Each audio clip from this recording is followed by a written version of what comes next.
नमस्कार।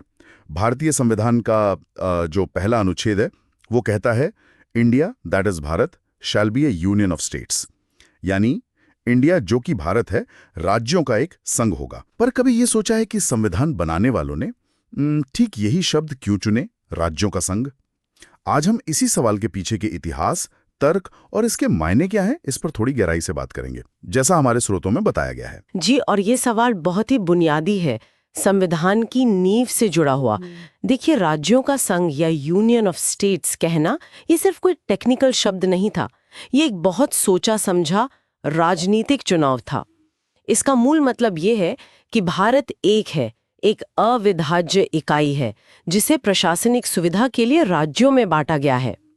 ऐसा नहीं है कि कुछ स्वतंत्र राज्य थे और उन्होंने मिलकर कोई समझौता किया हो भारत बनाने के लिए। अच्छा, तो ये अमेरिका वाले मॉडल से अलग है, क्योंकि वहां तो स्वतंत्र राज्य साथ आए थे एक फेडरेशन बनाने। हाँ, बिल्कुल।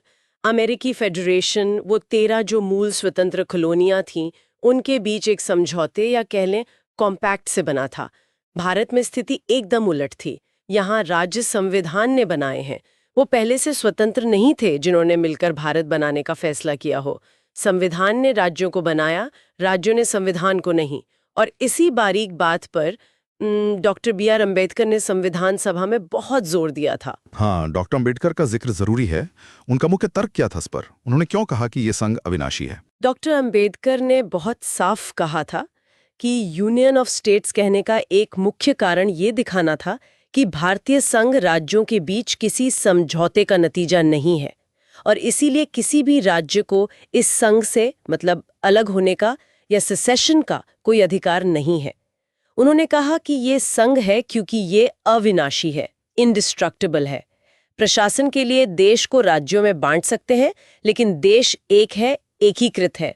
और ये उस समय मतलब विभाजन के तुरंत बाद के माहौल में ये बहुत जरूरी समझा गया था ताकि देश की एकता बनी रहे। तो इसका मतलब ये हुआ कि जो कई बार सवाल उठता है या कभी कभी मांगे उठती हैं कि क्या कोई राज्य भारत से अलग हो सकता है, तो संवैधानिक जवाब एकदम नहीं है। बिल्कुल स्पष्ट रूप से नहीं। अनुच्छेद 1 की भाषा ही ये बात तय कर देती है कि भारत की क्षेत्रीय अखंडता वो अटूट है। संविधान किसी भी राज्य को संघ से बाहर जाने की इजाजत नहीं देता और यही वजह है कि जो समय समय पर जैसे खालिस्तान या द्रविड़ नाडु जैसी अलगाववादी मांगे उठीं, उनका कभी कोई संवैधानिक आधार था ही नहीं। वो भारत की अविनाशी संघ की मूल भावना के ही खिलाफ थीं। और हाँ, इसी अनुच्छेद में इंडिया दैट इज भारत का प्रयोग भी है, दो नामों का इस्तेमाल। इस पर संविधान सभा में क्या विचार विमर्श हुआ था? जी हाँ, इस पर भी काफी बहस हुई थी। असल में कुछ सदस्य चाहते थे कि पारंपरिक नाम भारत ही इस्तेमाल हो, वहीं कुछ का मानना था कि इंडिया नाम अंतर्राष्ट्रीय स्तर पर ज्यादा प्रचलित है तो उसे प्राथमिकता देनी चाहिए।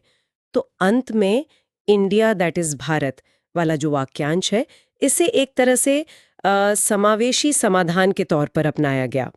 यह सिर्फ दो नामों को मानना नहीं था, बल्कि ये भारत की जो प्राचीन सभ्यता है यानी भारत और उसका जो आधुनिक राष्ट्र राज्य का स्वरूप है यानी इंडिया, उनके बीच एक पुल बनाने जैसा था। ये दिखाता है कि संविधान निर्माता देश की ऐतिहासिक पहचान और उसकी जो समकालीन वैश्विक मौजूदगी है, दोनों को महत्व दे रहे थे।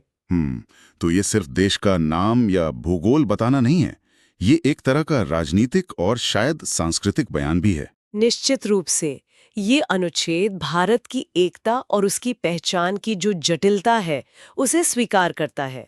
अब देखिए, कुछ आम धारणाएं या कह लें मिथक हैं जो इससे जुड़े हैं, उन पे भी थोड़ी बात कर लेते हैं। जैसे एक मिथक ये है कि भारत एक राष्ट्र है ही नहीं, बस राज्यों का एक समूह है। हाँ, ये बात कभी कभी सुनने में आती है, पर सच्चाई क्या है फिर? सच्चाई ये है कि भारत एक राष्ट्र भी है और राज्यों का संघ भी है। संविधान ने अलग अलग भाषा और संस्कृति वाले राज्यों को एक राष्ट्र के ढांचे में एक किया है। दूसरा मिथक, जैसा हमने अभी बात की कि राज्य चाहें तो अलग हो सकते हैं। हाँ, सच्चाई यही है कि संविधान इसकी इजाजत बिल्कुल नहीं देता। संघ अविनाशी है। और एक तीसरा मिथक भी शायद है कि राज्यों के पास ज्यादा ताकत है या होनी चाहिए, जबकि सच्चाई ये है कि भारतीय संविधान एक मजबूत केंद्र यानी स्ट्रॉन्ग यूनियन की स्थापना करता है। हाँ, शक्तियों का बंटवारा तो है, फेडरल सिद्धांत है, लेकिन राष्ट्रीय हित और एकता को बनाए रखने के लिए केंद्र को ज्यादा महत्वपूर्ण शक्तियां दी गई हैं। ये ढांचा भी ऐतिहासिक अनुभवों का ही नतीजा है। अच्छा, ऐतिहासिक संदर्भ की बात आई है तो उस पर थोड़ा और बताइए। आजादी के समय क्या स्थिति थी जिसने यूनियन ऑफ स्टेट्स को जरूरी बना दिया? देखिए, आजादी के समय भारत बहुत बिखरा हुआ था। एक तरफ ब्रिटिश भारत के प्रांत थे और दूसरी तरफ करीब 500 से ज्यादा देसी रियासतें थीं, प्रिंसली स्टेट्स जिन्हें कहते हैं। ये रियासतें कम से कम कागज पर तो स्वतंत्र थीं।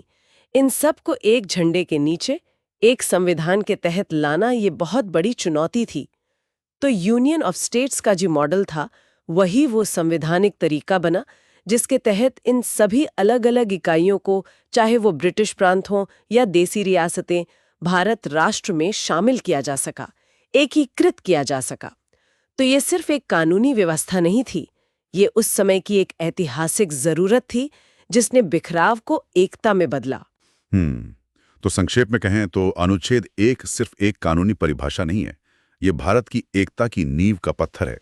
ये विभाजन के दर्द से निकलकर एक मजबूत एकीकृत राष्ट्र बनने की कहानी भी कहता है। बिल्कुल सही कहा। ये अनुच्छेद भारत की उस यात्रा का प्रतीक है, अनेकता में एकता को स्थापित करने का। और जाते जाते एक विचार छोड़ जाते हैं सोचने के लिए। संविधान निर्माताओं ने जिस अविनाशी संघ की कल्पना की और उसे हकीकत बनाया, वो आज के समय में कितना प्रासंगिक है, खासकर जब क्षेत्रीय आकांक्षाएं भी काफी मुखर हैं। भविष्य में भारत की इस अनूठी एकता को बनाए रखने और उसे और मजबूत करने के लिए हमें किन मूल्यों और किस तरह के संवाद पर ध्यान देने की जरूरत होगी, ये सोचना जरूरी है।